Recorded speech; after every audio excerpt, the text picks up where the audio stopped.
Makarenko vivió en un ambiente comunista donde reinaba la doctrina del marxismo. Lenin se encontraba al mando de la Unión Soviética y más tarde aparecería en el marco político Stalin. Su país estaba destrozado tanto a nivel económico, social como agrario, a causa de los años de revolución y la dominación zarista. Además, habían unos índices altos de analfabetismo y gran parte de los niños se encontraban sin hogar y estaban inmersos en la marginación y la delincuencia. Anton Semyonovich Makarenko nació en 1888 en la ciudad ucraniana de Belopolye. Fue un pedagogo ruso nacido en el seno de una familia muy humilde, con la que gracias a sus enormes sacrificios pudo estudiar pedagogía, estudios que completó en 1917 con la obtención del diploma del Instituto Pedagógico con la máxima puntuación. Los años de 1905 a 1917 fueron decisivos para su formación como futuro maestro y como renovador de los viejos sistemas educativos. Finalizó sus estudios en 1919 y fue nombrado director de una escuela en la ciudad de Poltava.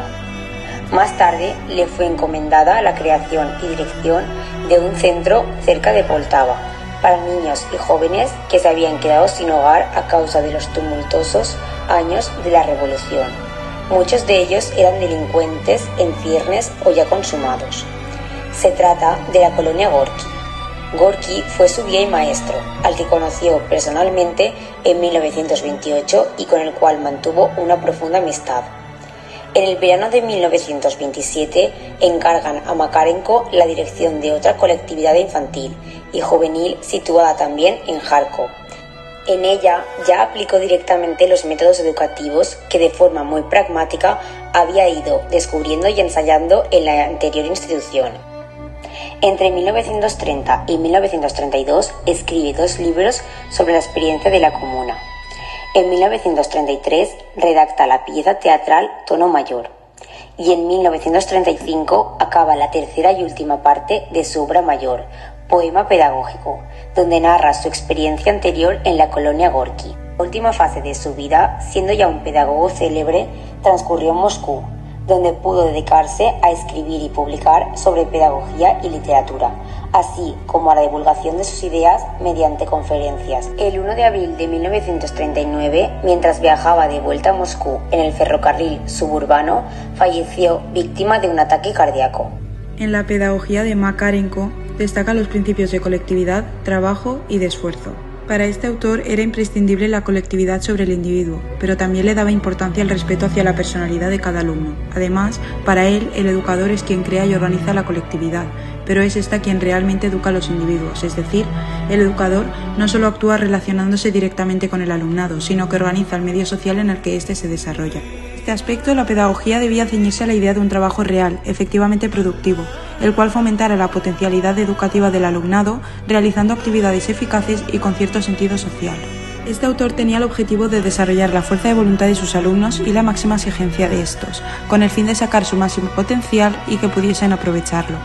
Además, a Makarenko le interesaba muy poco la didáctica. Él a lo que realmente le daba la importancia y la dedicación era que sus alumnos forjaran sus personalidades. Cabe destacar que su pedagogía fue denominada autoritaria, ya que los modelos de funcionamiento eran propuestos desde arriba, pero también había autogestión. Makarenko fue elaborando su pedagogía por ensayo y error y sin partir de teorías. Para Makarenko, la finalidad del proceso educativo estaba clara. El modelo de hombre que debía formarse se lo proporcionaba directamente el marco ideológico de su pedagogía.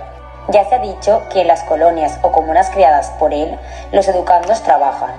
Dedicaban 4 horas diarias al trabajo productivo y 5 horas al trabajo escolar, además de hacerse cargo de prácticamente todos los servicios necesarios de la colonia. El destacamento consistía la colectividad primaria, a partir de la cual se organizaba la vida del colectivo completo de la colonia, que tenía como máximo órgano de dirección al Consejo de Jefes. La forma de configurar los destacamentos fue variando con el tiempo, hasta que Makarenko llegó a la conclusión de que el modo más adecuado, eficaz y formativo de construirlos era integrando a educandos de edades diversas, desde los más pequeños a los más mayores. Simultáneamente funcionaban también los que Makarenko llamaba destacamentos mixtos, que tenían carácter temporal. Habría que hablar también de la importancia que asignaba Makarenko a los rituales como mecanismo de cohesión, de los elementos militaristas presentes en sus instituciones, así como del importante lugar que ocupaban en ellas las actividades artísticas, música, teatro, literatura y del sentido formativo. La concepción de Makarenko tenía de la disciplina que entendía no como un medio educativo, sino como uno de los resultados de la educación.